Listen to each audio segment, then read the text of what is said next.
साल में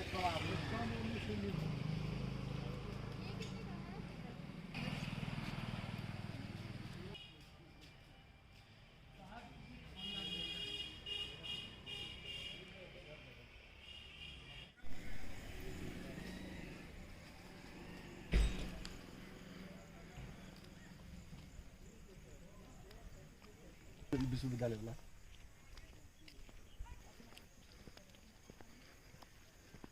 आज से 1600 साल पहले एशिया महादेश में 3 विश्वविद्यालय होता था। एक तक्षशिला पाकिस्तान के रावलपिंडी में। तक्षशिला से जो संबंधित लोग थे उनमें से चाणक्य, चंद्रगुप्त, जीवक, चरक, पतंजलि, ये सब लोग तक्षशिला से संबंधित थे। नालंदा यहाँ है। विक्रमशिला जो थी बिहार राज्य के भागलपुर जिले में थी, जिसका स्थापना 8वीं शताब्दी में पाल राजा धर्मपाल ने किया था। नालंदा शब्द जो है 2 शब्द के मेल से बना है, एक नालम और दूसरा दा। नालम का मतलब होता है कमल, जो कि ज्ञान का प्रतीक है, और दा का मतलब होता है देना, दान करना, यानी कि वैसा स्थान जो ज्ञान देता है उसको नालंदा कहा जाता है। नालंदा विश्वविद्यालय की स्थापना 413 से 455 ईस्वी में चंद्रगुप्त द्वितीय का बेटा कुमारगुप्त ने किया था। जिस समय कुमारगुप्त ने नालंदा विश्वविद्यालय का स्थापना किया था, उन्होंने जो एरिया लिया था 10 किलोमीटर लंबा, 5 किलोमीटर चौड़ा, यानी कि 50 स्क्वायर किलोमीटर एरिया के ऊपर कुमारगुप्त ने नालंदा विश्वविद्यालय का स्थापना किया था। अभी जो खुदाई के बाद एरिया निकला है, मात्र 1 स्क्वायर किलोमीटर एरिया का खुदाई हुआ। बाकी एरिया पर 12वीं शताब्दी के बाद लोग ईंट खींच करके घर बनाया, प्लेन जगह करके कृषि का शुरू किया। इसका बहुत बड़ा पार्ट नष्ट हुआ। यहाँ छात्र का संख्या 10,000, प्रोफेसर 2,000। शिक्षा की पद्धति आज के तरह बड़ा क्लासरूम नहीं होता था, बल्कि पेड़ के छांव में बीच में गुरुजी, चारों तरफ छात्र बैठ कर के लिखने पढ़ने का काम करता था। यानी कि शिक्षा की पद्धति उस समय गुरुकुल सिस्टम होती थी। इस विश्वविद्यालय का जो मेन सब्जेक्ट होता था बुद्धिज़्म, बौद्ध धर्म, yoga, astronomy, philosophy, medical science. उस समय हर्बल होता था, आयुर्वेद, वेद वेदांत, और उस समय की जो भाषा होती थी पाली। ये सब यहाँ का मेन सब्जेक्ट था। यहाँ पढ़ाने वाले जो मेन प्रोफेसर थे उनमें से नागार्जुन, शीलभद्र, आतिश दीपंकर, पद्म संभव, शांत रक्षित, धर्मकीर्ति, धर्मपाल, असंग, वसुबंधु, आर्षदेव, ये सब नालंदा विश्वविद्यालय के मेन आचार्य होते थे।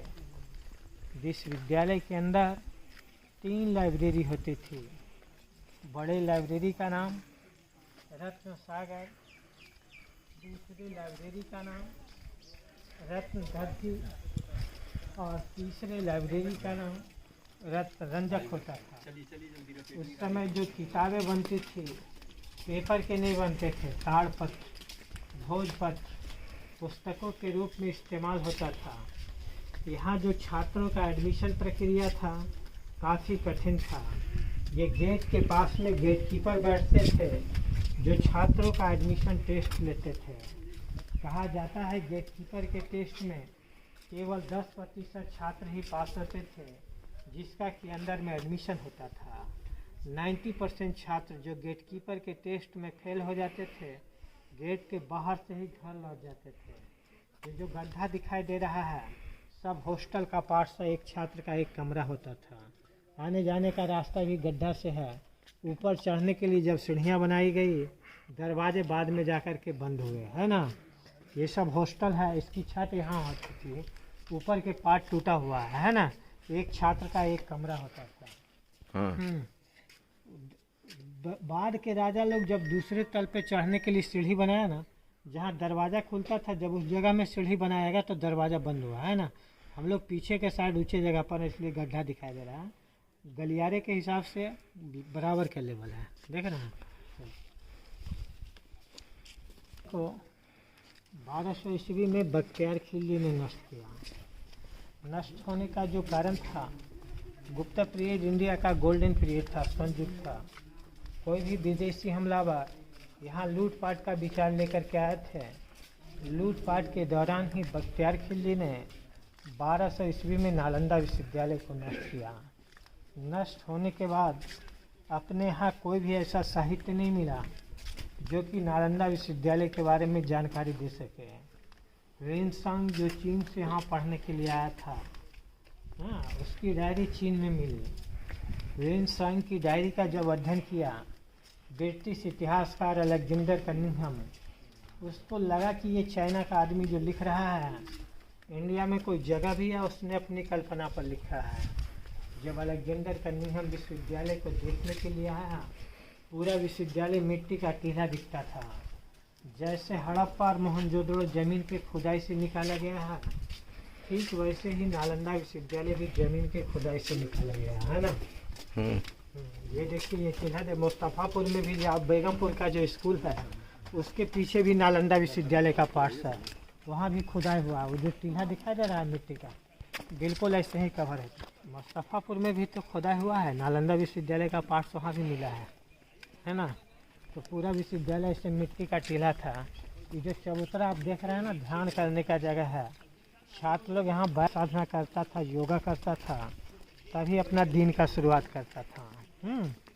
अभी जो मंदिर बनता है मीनार की तरह बनता है ना, इस समय मंदिर ये गुफा में बनता था। चाहे यहाँ का छोटा गुफा हो या आगे बड़ा गुफा जो दिखाई दे रहा है आगे, सब बुद्ध के मंदिर होते थे। उस मंदिर की सारी मूर्तियों को म्यूजियम में रखा गया है। सारे मंदिर खाली होते थे, है ना, सारे मंदिर खाली हो गए। तो ये सब ध्यान करने की जगह हो गया। ये ऑडिटोरियम का पार्ट है। गैलरी जो आप देख रहे हैं ना, इसका विस्तार नीचे तक होता था। खुदाई में गैलरी टूटा हुआ मिला है। प्रोफेसर लोग गैलरी में बैठते थे, छात्र नीचे जमीन में बैठते थे।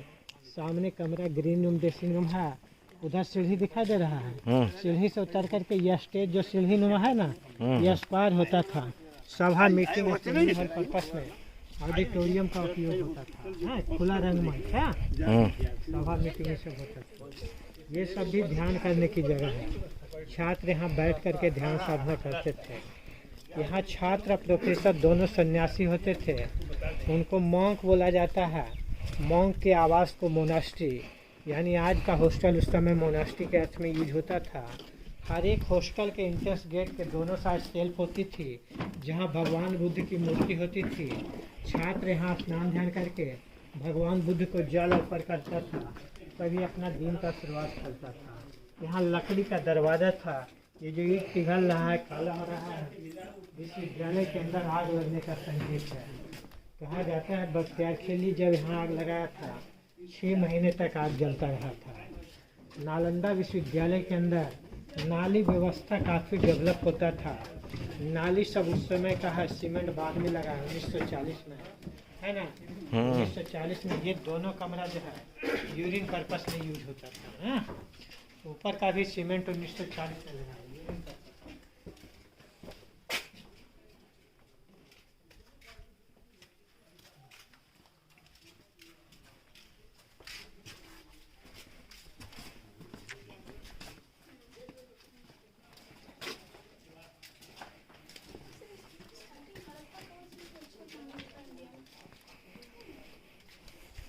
नाली हर जगह 90 डिग्री की मूर्ति है।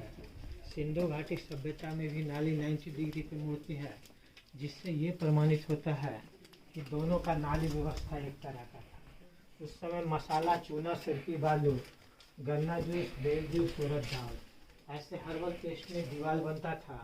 दीवार का मोटाई यहाँ देख रहे हैं 6 फीट मोटा दीवार है, जो कमरा को न गर्मी में गर्म होने देता था न ठंड में ठंडा। कमरा हर मौसम में एयर कंडीशन का काम करता था। ये लैम्प पोस्ट होता था, लैम्प जलता था तीसी तेल में, गोली तेल में। ये रैक बांस बल्ला लगा के रैक बनता था, किताब रखने का, कोई भी सामान रखने का। लकड़ी का दरवाज़ा था, डोर स्टॉपर, दरवाजा।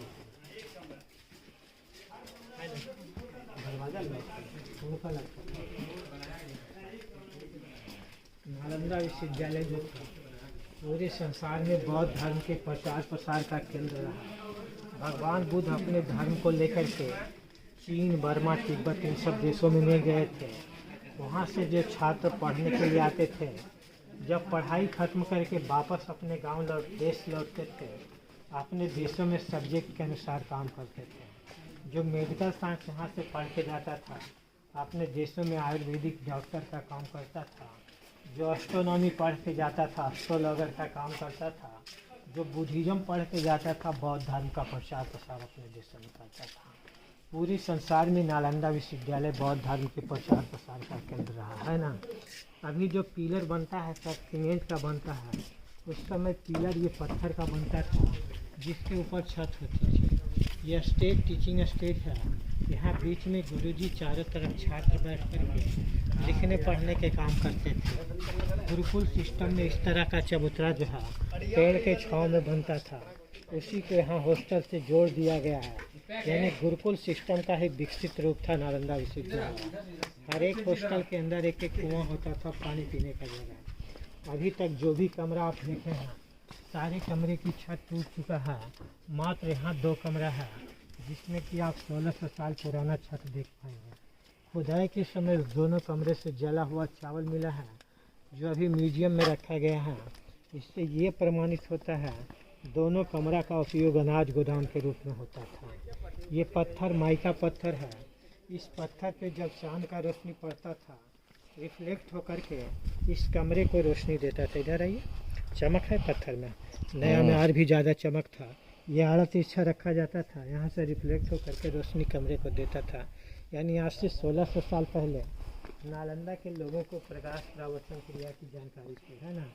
जैसे अभी मिरर और मिनियम का यूज होता है, आज से 1600 साल पहले नालंदा विश्वविद्यालय के लोग माइका स्टोन का उपयोग करते थे, है ना। नया वाला बन रहा है।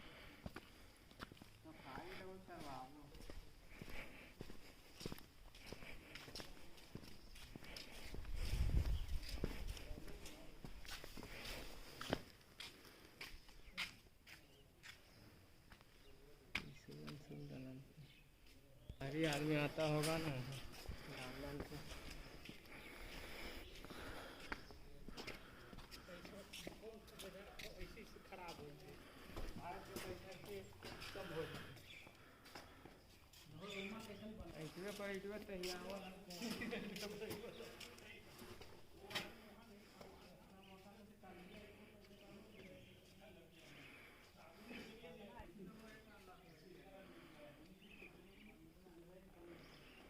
कैम्ब्रिज का स्थापना भी नहीं हुआ था। उस समय नालंदा विश्वविद्यालय जल रहा था, समझ रहे हैं, ख़त्म हो रहा था।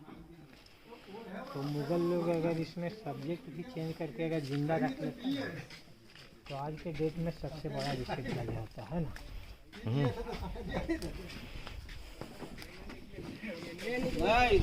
विश्वविद्यालय का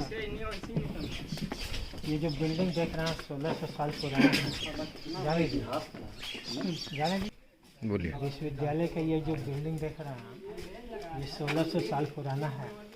लेकिन यहाँ जो शिक्षा संस्थान की स्थापना होती है, बिल्डिंग बनने से 1000 साल पहले, आज से 2600 साल पहले, 600 ईस्वी पूर्व BC, जिस समय कि भगवान बुद्ध यहाँ जिंदा होते थे, इस जगह का नाम नालक गांव होता था, जो कि भगवान बुद्ध के प्रमुख शिष्य सारिपुत्र का जन्म स्थान था।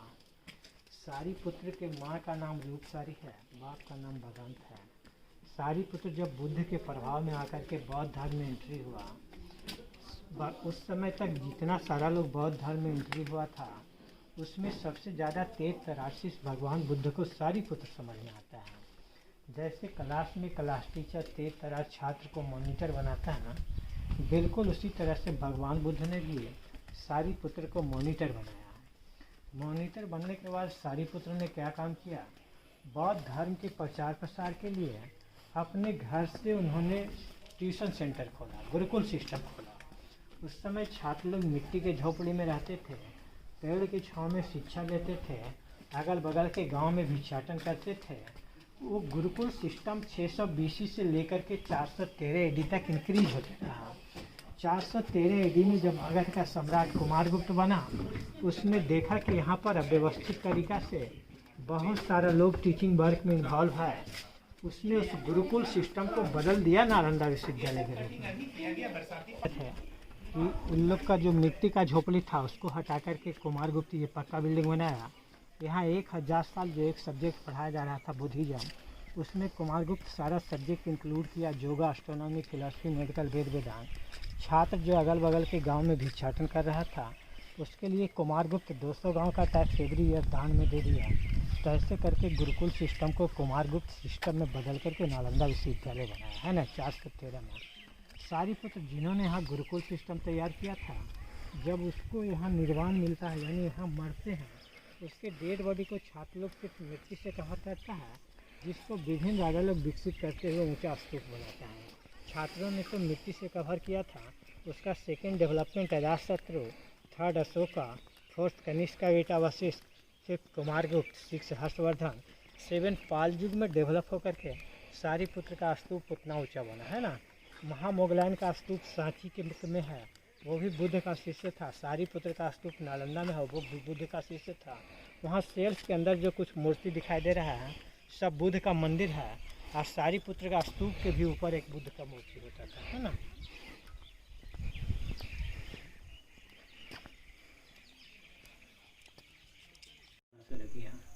बुद्ध की जो भी मूर्ति बनी 200 आर्ट और दूसरा गंधार आर्ट। मथुरा आर्ट में जो बुद्ध की मूर्ति बनी उसमें भारतीय चेहरा मोहरा सभ्यता संस्कृति में बुद्ध की मूर्ति बनी, जबकि गांधार आर्ट में जो बुद्ध की मूर्ति बनी उसमें मंगोलियन चेहरा मोहरा सभ्यता संस्कृति में बुद्ध की मूर्ति बनी। नालंदा जो था 5वीं शताब्दी में केवल शिक्षा का ही संस्थान नहीं था, बल्कि मूर्ति कला का भी केंद्र था। 2 मूर्तिकार यहाँ फेमस थे, एक धीमान, दूसरा बीटपाल, जो छात्रों को नालंदा में मूर्ति कला की शिक्षा देते थे। यहाँ बुद्ध के मंदिर में जो बुद्ध का पोज दिखाया गया है, सबसे नीचे का पोज भगवान बुद्ध का ब्लेसिंग है, दूसरा मेडिटेशन है, तीसरा पोज आर्ट टचिंग है, चौथा टीचिंग पोज में बुद्ध मूर्ति को दिखाया गया है। यानी बुद्ध के मंदिर में जो बुद्ध का टीचिंग पोज होता था सबसे अपर लेवल में होता था, है ना, श्रेष्ठ पोज माना गया टीचिंग पोज। इस लाइन में जहाँ तक आप जाएंगे ऐसे 11 ब्लॉक है जो क्लासरूम से जुड़ा हुआ हॉस्टल है, किचन से जुड़ा हुआ हॉस्टल है, सब सेम है ना। और पीछे के लाइन में आप जहाँ तक जाएंगे जो सॉलिड इमेज है सब स्तूप है, जो भी गुफा है सब बुद्ध का मंदिर है ना। स्तूप जो है ना, प्रोफेसर लोग जो मरते थे उसके डेड बॉडी पर बना हुआ ये छोटा छोटा स्तूप है ना। अस्त का मतलब होता है अस्थि, स्तूप का मतलब होता है तोपना, कवर करना, है ना। अस्थि को कवर करना स्तूप हो गया, जिसको उर्दू में कब्र बोला जाता है, हिंदी में समाधि बोला जाता है, पाली भाषा में स्तूप बोला जाता है। यही बार बार नालंदा विश्वविद्यालय 11 रिपिटलाइजेशन इस लाइन में 11 अगस्त है। खुदाई से पहले वैसे चील्हा दिखाई दे रहा है ना, हरा घास का चील्हा, उसी तरह से दिखता है।